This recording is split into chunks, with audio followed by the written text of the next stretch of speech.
Today my topic is Huntington disease and about the genetic in that condition.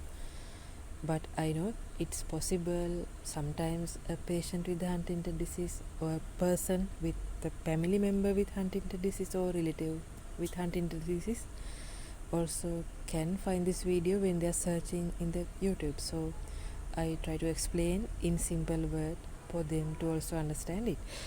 And in Huntington disease, what they develop is they develop chorea, that uncontrolled movement of the body, and with time they get difficulty in doing coordinated activities. So their activities become not balanced one. Okay, and they develop difficulty in speech, and also their behavior can be changed. So if the person is a very calm and kind person previously, with the disease, due to the disease itself, they can become very rude one. So those are some features of the Huntington disease. Let's see more. So similar things is their involuntary movement mean. So the movement are not under their voluntary control. Difficult in the swallowing because of and the loss of the coordination. They can have recurrent falls also, and emotional and mental changes. They can get depression or mood swings. Difficult in the learning and the reasoning. Also memory loss. Okay. Now why this is happening? This is due to a problem within gene. In previous video, I explained about trinucleotide repeat with this picture with some ornament made up of beads that I found on Google search. Okay, so I'll try to explain it again because it also relevant in the Huntington disease also. Okay, before that, I'll repeat the story again. In a country, we have a parliament, and likewise, we are made up of billions of cells. In each cell, except red blood cells, we have a small parliament within this each cell. That parliament we call a nucleus. Okay, in a true parliament in the country, we have parliament members, but with this small parliament within our cells, we have not parliament members, we have chromosomes. Those are like parliament members. Like in the country parliament members, they are taking very important decision for the country. Likewise, the small parliament, that nucleus, inside that there are parliament members, those are called chromosomes. So they take decisions. Sometimes it's just about the color of the hair, color of the eyes, like, okay, if you think it's just about that, not that simple. Okay, they take decision about something like whether there is any tendency to develop cancers, about your lifespan, about sometimes about your behavior, sometimes about the neurological diseases you are going to have in the future, and among them Huntington is also written there. How it is written there? Inside the chromosome, it's in a true parliament in the country, they have an agenda. Okay, agenda is there with the parliament members. Likewise, in the small parliament, within the parliament members, that means chromosome, they have their agenda written as genes. Those genes are made up of nucleotide. So this we name as CAGT, like several nucleotides there.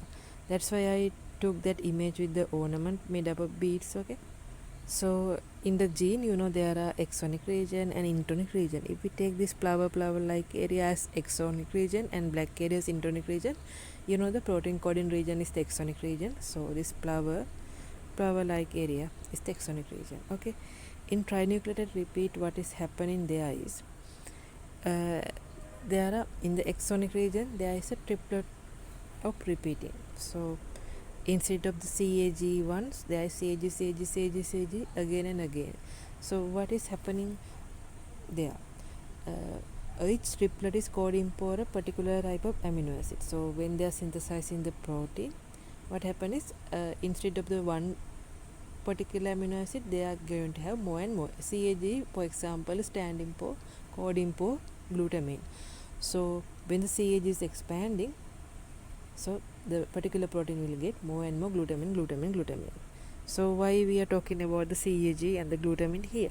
The reason is the Huntington is occurring in HTT gene when that gene is having CAG repeat in excess. So anyone can have some amount of CAG repeat. That's okay. We also can have in some amount without symptoms. But when the CAG repeat is exceeding, like when they are exceeding 40, like, okay, so the glutamine that repeating is around more than 40, like, they are going to have symptoms, because with the more and more abnormal protein development, that is not a stable situation for the cell. Okay, so those cells get damaged and they get these neurological symptoms. Okay, and in this video about the triplet repeat disorders or trinucleotide repeat, we told in those situations we have a phenomenon called anticipation, where in successive generation the number of the repeat is increasing and the onset of the disease is earlier. Let's explain it now. Here in the first generation the onset in the 34, in the second generation, if we are going to take this one, the onset at 35, the repeat number is 50, and the next generation onset is 18 and the repeat number is 82. So the onset is becoming earlier, here 34, 35 and 18. Okay, and the repeat number is increasing from 50 to 82. So R is standing for the repeat number, O is standing for the onset. Okay, that is the phenomenon that occur in the mainly in the trinucleotide repeat. So it occur in the Huntington disease as well. Not only in Huntington disease, that is happening in the other most trinucleotide repeaters like spinocerebellar ataxia. Okay, now this is example showing how trinucleotide repeat is leading to formation of abnormal protein. Here this is somewhat blurred, but you can see this particular 3 amino acid standing for his HIS, that amino acid, not CAT nucleotide trinucleotide standing for the HIS amino acid. Then those are you can find from a codon, that codon chart, but I don't think you need to remember here. So particularly CAG trinucleotide repeating for the glutamine, that will lead into a protein with abnormal number of excessive amount of glutamine. So what are the clinical features? In Huntington disease, mainly that abnormal involuntary movement are more commonly seen in the upper face. So they can have forehead area involuntary movement, and also they have irregular eye blinking, and also they can have jack in the box appearance also. That means they try to put out their tongue, but it is spontaneously going inside. And other sign is the milkmaid sign, that when you you handshake the patient, it seems like the patient is pressing your hand sometimes intermittently, but it is not under voluntary control. Those are features of motor impersistence there. They can't because those are involuntary movement happening there. The patient is not aware that is happening to them. So those are main features of the Huntington disease. You can observe when you examine a patient, if you happen to meet that particular type of patient. And how the disease is diagnosed. When it is initially clinically, diagnosis can be done, but we can establish the diagnosis with 100% sure with the genetic testing. Okay, so what is the benefit of doing the genetic testing? The benefit is sometimes diagnosis or disease like thing we can make it clear with the genetic testing. Other thing is the prevention. Still we don't have curable treatment available. Okay, maybe in the trial status there can be some trials that I am not aware to explain now, but it's a curable treatment for the Huntington disease is not available within our country. Then the other benefit is the prevention. So how we can prevent the disease? Mainly by genotypic prevention. How that is happening?